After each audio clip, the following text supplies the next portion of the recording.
Margaret Hayes knelt beside a quiet granite headstone, the damp grass soft beneath her knees. The name engraved there read Eliza Chase, a name that still etched in her heart. The wildflowers in her trembling hands, yellow and violet, were simple, gathered from the roadside, yet they added warmth to the cold stone. For the past year, Margaret had made this same journey every Sunday morning.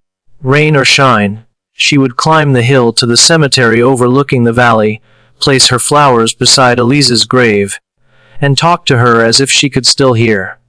"The autumn colors are coming in now," she murmured, arranging a petal with care. "You always said fall reminded you that endings can be beautiful too." Her voice trembled with the memory.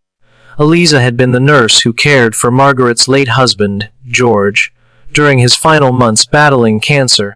Many nurses had passed through their door, kind but distant, but Eliza was different. She stayed late, listened to George's stories, and treated him like a friend instead of just another patient. When George finally passed, Margaret was left utterly alone. Her only son lived abroad and rarely called. Most of her friends had drifted away. But Eliza kept visiting. She'd drop by after her shifts with soup or tea, sometimes just to sit in silence beside her. She never made Margaret feel like a burden, just someone worth caring for. Then, one morning, everything changed. Margaret received a call from the hospital. Eliza had collapsed during her shift. An aneurysm. She was gone at just 32. At her funeral, Margaret stood at the back of the crowd, watching a man in a dark suit hold a small girl who kept asking for her mother. That must have been Eliza's husband and daughter, the family she'd spoken about with such love. After that day, Margaret began her Sunday visits to Eliza's grave. It was her way of saying thank you, of keeping her promise that kindness wouldn't be forgotten. "I wish I could have done more for you," Margaret whispered one morning, touching the cold stone. "You gave me so much, and I had so little to give back." A voice behind her made her start. "Excuse me." As she turned and saw a man standing a few feet away, a little girl in his arms, Margaret recognized him immediately. The man from the funeral. He looked older now, grief carved into the lines of his face. "I've seen these flowers every week," he said quietly. "At first I thought they were from the hospital or friends, but no one else comes. Just you." Margaret flushed, embarrassed. "I didn't realize anyone noticed." He shook his head. "I come later in the day, with my daughter, every Sunday, and every time, there are fresh flowers already waiting." His voice broke. "Oh, this is my wife's grave too." The little girl, Lily, was watching Margaret curiously. Her big brown eyes looked so much like Eliza's. "Your wife saved my life," Margaret said softly. "Not with medicine, but with kindness." The man introduced himself as Daniel Chase, and asked if she'd sit with him for a while. They found a bench beneath an old oak tree while Lily played nearby, collecting acorns. Margaret told him everything. How Eliza had cared for her husband, how she'd visited long after he died, how her friendship had given Margaret the will to keep going. Daniel listened, astonished. "She never told me," he said. "On her days off, she'd say she was running errands or seeing friends. I never knew one of those friends was you." Margaret smiled faintly. "That was Eliza. She didn't do kind things to be noticed. She did them because it was who she was." Daniel looked out over the hills, his eyes wet. "After she died, I was angry. At the world, at God. She was only 32. But hearing how she helped you, it's like she's still here somehow. Her kindness didn't die with her." Margaret nodded through tears.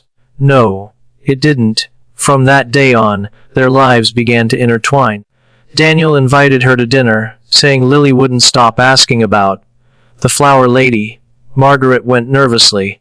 But when Lily opened the door, she ran straight into her arms. That night, Margaret heard Lily laugh for the first time, a bright, beautiful sound Daniel hadn't heard since his wife's passing. Over the months, Margaret became part of their little family.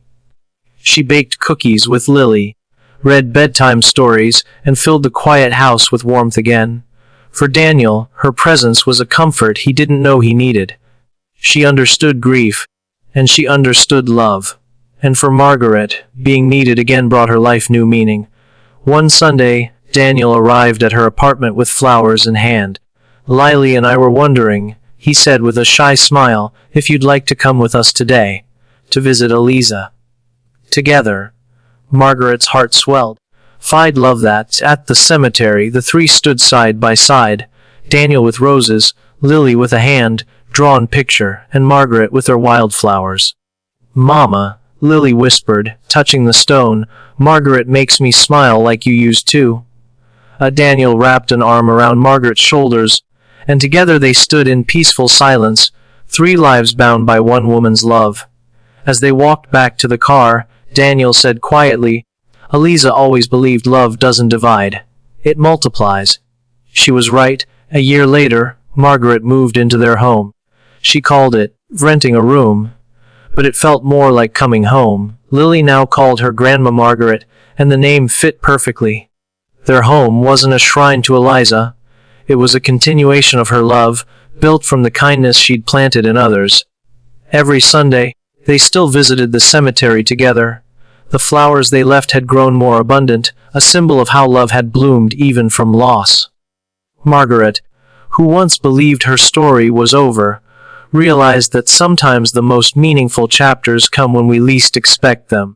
Eliza's true legacy wasn't wealth or fame. It was love. She left behind people who knew how to care deeply, because she had shown them how. Outro message for YouTube story video. Use it. If this story touched your heart, don't forget to like, share, and subscribe for more emotional stories about kindness, second chances, and the beautiful connections that change our lives. The disclaimer: our lives. This story is a work of original creative narration inspired by universal human emotions and values. Any resemblance to real persons, living or deceased, is purely coincidental.